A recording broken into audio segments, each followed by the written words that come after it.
This is the Alcohol Free Lifestyle Podcast, where you learn to live a life of health, wealth, love, and happiness. On today's episode, we're talking about overcoming feelings of unworthiness that may block you from stopping drinking. This episode is going to allow you to connect with yourself, realize that you're not alone, get some support, and get some hope. No matter how long some of these things have been going on in your life, you've got breath in your lungs, and that means change is possible. Hi, everyone. I'm Victoria English, head coach at Alcohol Free Lifestyle.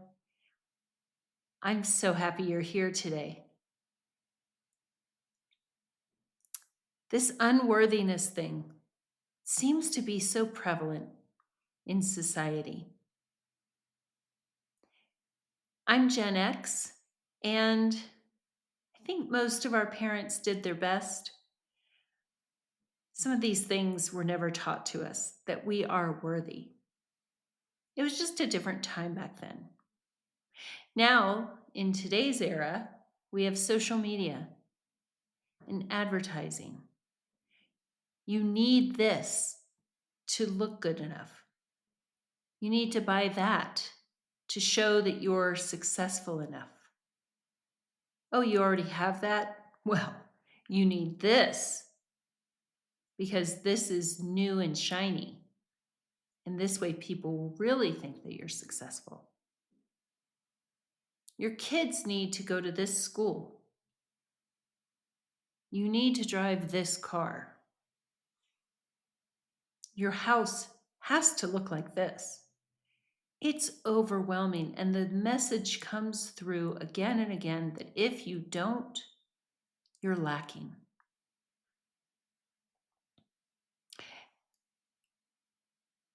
When we're in the cycle of drinking, all those things just feel more profoundly real. As I mentioned, many of us did not grow up having many tools, if any, around defining our worthiness. And our parents often lacked the skill set to communicate in an effective way, even if they meant well. I spent many, many years feeling like I was not enough. I felt stuck. I don't think it was always visible to the outside world. I grew up with a family who loved me very much, and there was a lot of dysfunction in our home. Again, times were different back then. There weren't the treatments available for mental health that are emerging today. Still have a long ways to go. And so I grew up in my early years with problem drinking around me, and later with significant mental health dysfunction that was a big part of my life as I attempted to understand what was going on with the people I loved most. And I tried to be enough to make them okay. Does that sound familiar? In hindsight, I realized that I was never responsible for making them okay. They were responsible for that. But as a young girl, I didn't know. Nobody ever told me that. I never talked about it with anybody. I just remember thinking, if I'm good enough at this, if I'm good enough in school, if I'm good enough at dancing, if I'm good enough at martial arts, if I am good enough in my extracurricular clubs and science fair and all those things, if I'm good enough, won't they notice and be okay too? Well, I'm now 54 and I've done a lot of work around it. Um, but in hindsight, I really see how that cycle of overthinking and strategizing to fix others impacted my beliefs about myself and left me more vulnerable to eventually slipping into alcohol misuse, maladaptive drinking, alcohol use disorder. Alcohol is so slow and insidious for most of us that it's hard to identify. Others take that first drink and it starts to show up immediately. However, whether we thought we were doing it for fun, chances are maybe subconsciously we were doing it to feel like we were good enough. We fit in, we were funny enough, we were charming enough, we were outgoing enough. So I understand if you're dealing with this. To be honest, it's still a tendency that I can fall into, and I work on it. I work on it. Look at what I do for a living.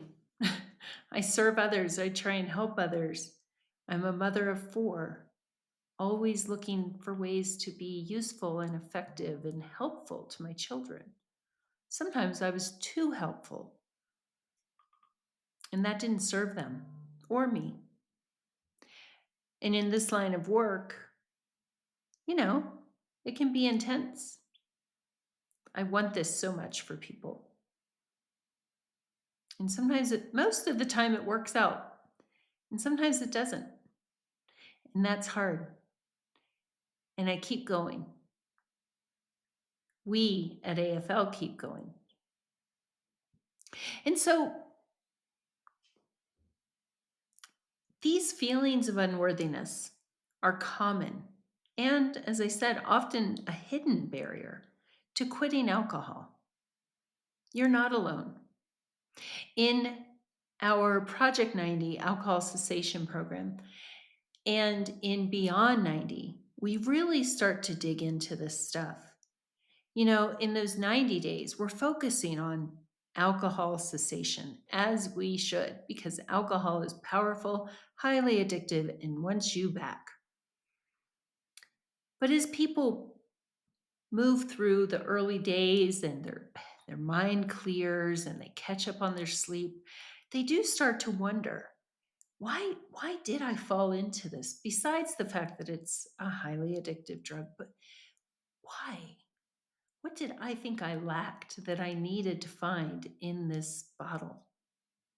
And how do I identify and transform slowly but surely into a person who can dismantle that unworthiness as an obstacle? How do I remove that obstacle and find my path, my journey to stop drinking?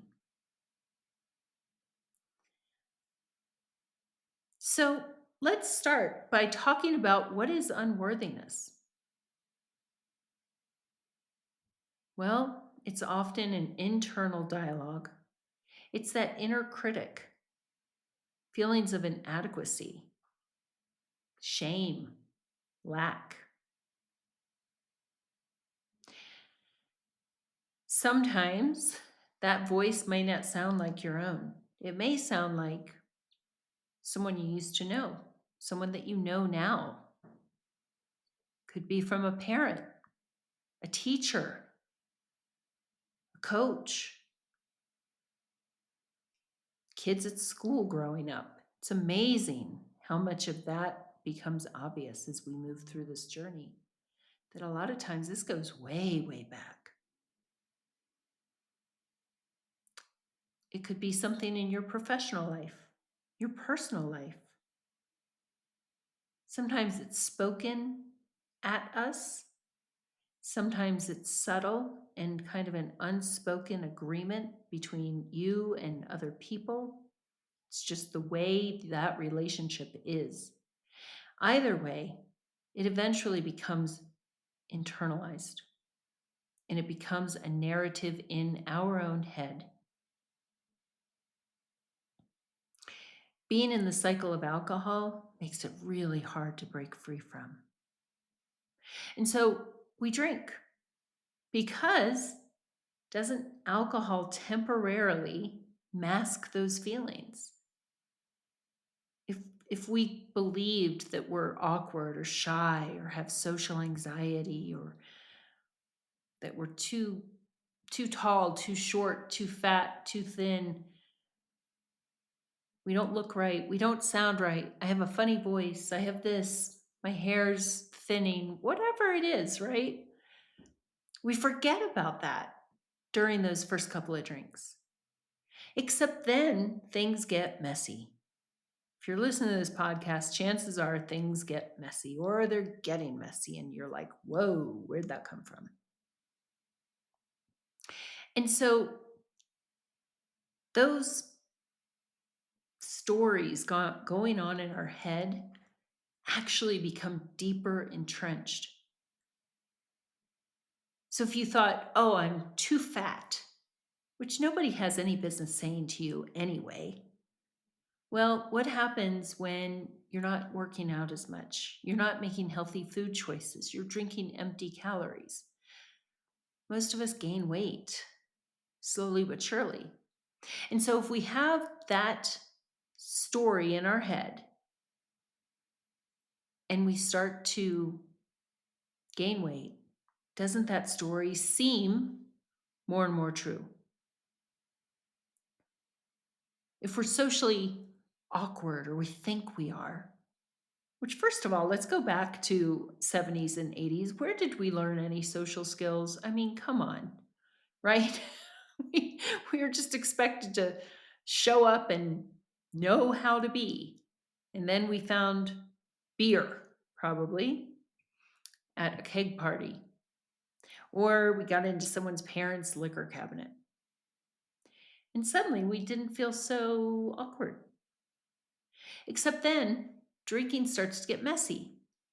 And we start to perhaps act out of alignment with who we really are, which is embarrassing. We start to believe that we're that person. We also, as we move through the spectrum of alcohol use disorder, our dopamine is depleted, our serotonin's depleted, our cortisol is high, we're full of adrenaline, and we feel anxious, even more anxious going into social events because of what's happening with our neurotransmitters and our nervous system. So you go in, you're not looking your best, you're not feeling your best, and you begin to really believe you've got to have a couple of drinks before you even face anybody. So again, that story becomes more and more part of what you perceive as your reality.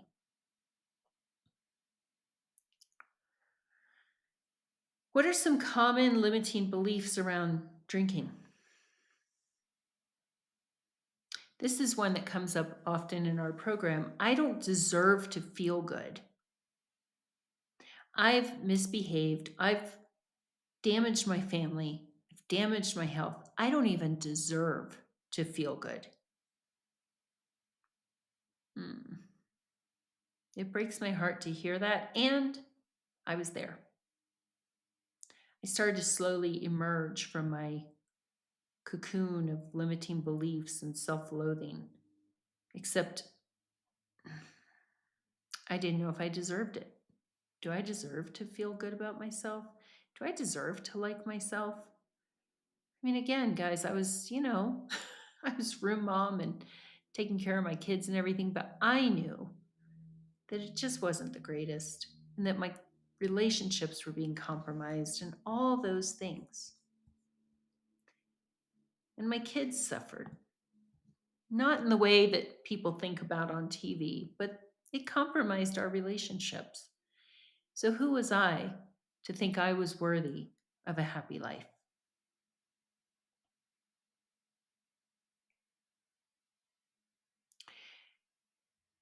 Sometimes it'll come up as, If I quit drinking, I'm going to fail anyway, so why bother? That's huge. Just in the past month, several people have come in with that. I have failed so many times, I'm going to fail again. I don't even know what I'm doing here. Well, guess what? That's when you lean in and you talk about it. And you have highly trained, highly skilled coaches to help you work through it. You have an incredibly supportive community of like minded people who are going through similar things. You get to see people who are coming out on the other side of those beliefs, who said, "Yep, I was right where you are. I get it. This is what helped me. This is where I am today, still working through it, but man, it's so much better. I am worthy."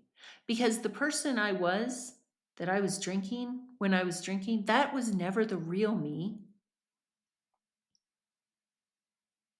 It's my brain under the influence of this highly addictive drug that I didn't even know could ever really cause a problem. Not with someone like me.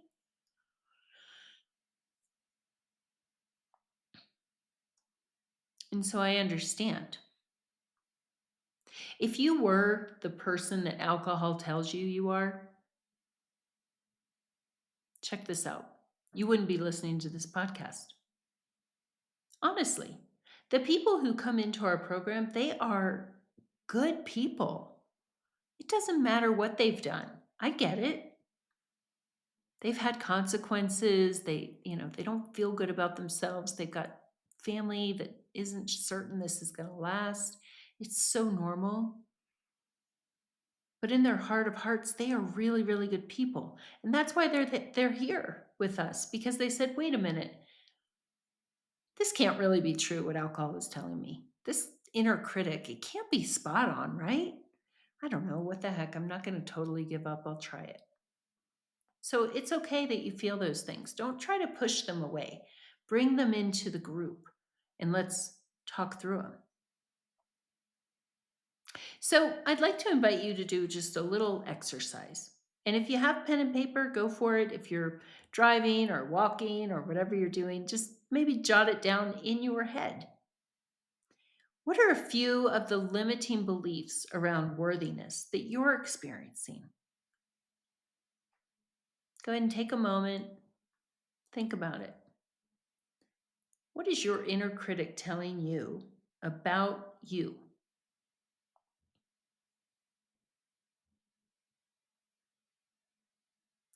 Okay, now I'm going to challenge you to ask, is this belief really true? Is it really true? Is it helping me become the person I want to be? In your wildest dreams, the person that you want to be. Dreams come true on the other side of alcohol. And so, is this belief helping you become the person you want to be?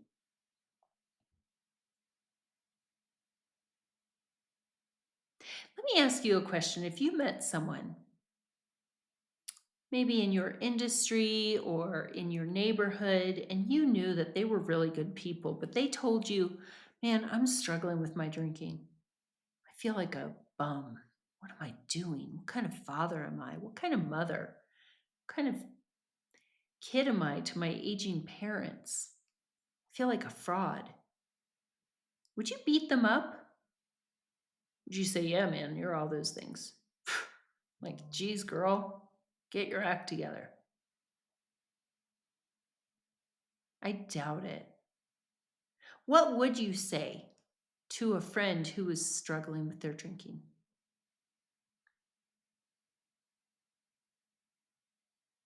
What would it feel like to say those words to yourself? Just try it on. It may not feel authentic yet,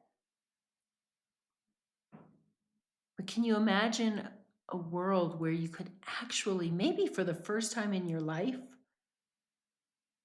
Learn to be a little kinder to yourself in an effort to break this vicious cycle that you may have been living in well before alcohol came into the picture.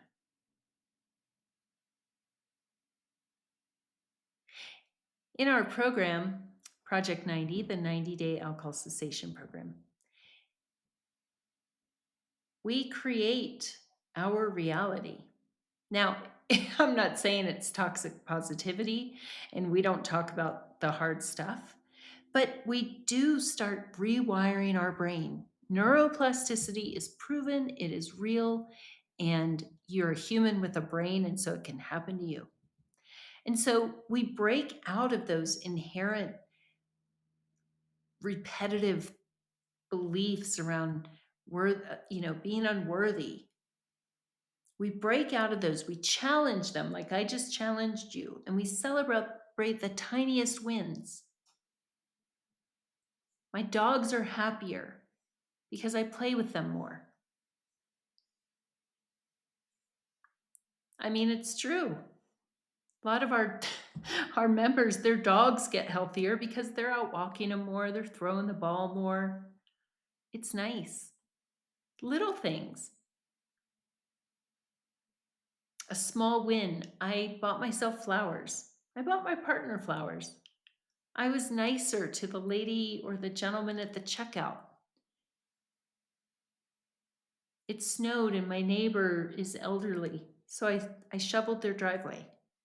It's returning to who you have always been. Maybe you've forgotten about that version of yourself. So anything that reinforces your worthiness is celebrated and encouraged. And yep, it's going to feel clunky and weird in the beginning, and that is okay. So, what might feel doable for you? Just try it on. What's some positive talk that you could practice with yourself starting today? Make it something that feels true to you, a little bit true. I care about my community. I enjoy practicing my faith. I enjoy helping others. I enjoy whatever it is. I care about fill in the blank. It's possible that I might deserve fill in the blank because you don't deserve a drink. That's a punishment. Might feel like a somewhat of a reward right now, but is it? Is it really? So start small and celebrate that you're here listening to this podcast right now because it's a big deal. You could be doing something else. If you didn't care about yourself just a little and you didn't care about the people who care about you, you wouldn't be listening to this. That is evidence that you're a good person, that some part of you believes you're worth the effort. Now, do you want to lone wolf it? How's that worked out? Or do you want to take a shot at connecting with people who will understand? It's one of the most beneficial parts of our program. Person after person after person, hundreds of people say that. The community. I love the science. I love understanding. The community is what is just priceless for me. They're people just like you. And so, in conclusion, what are the main points here? Identifying some of those limiting beliefs, asking yourself, are they really true? Where'd they come from anyway? And what business do they have dictating how I live my life to any extent? It's a gradual process. Try something new.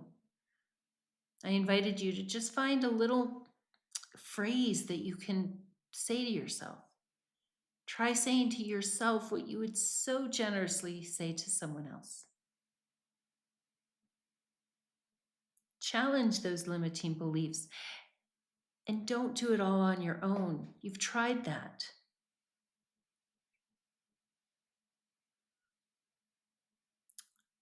It's a big step, but it only takes seconds to do.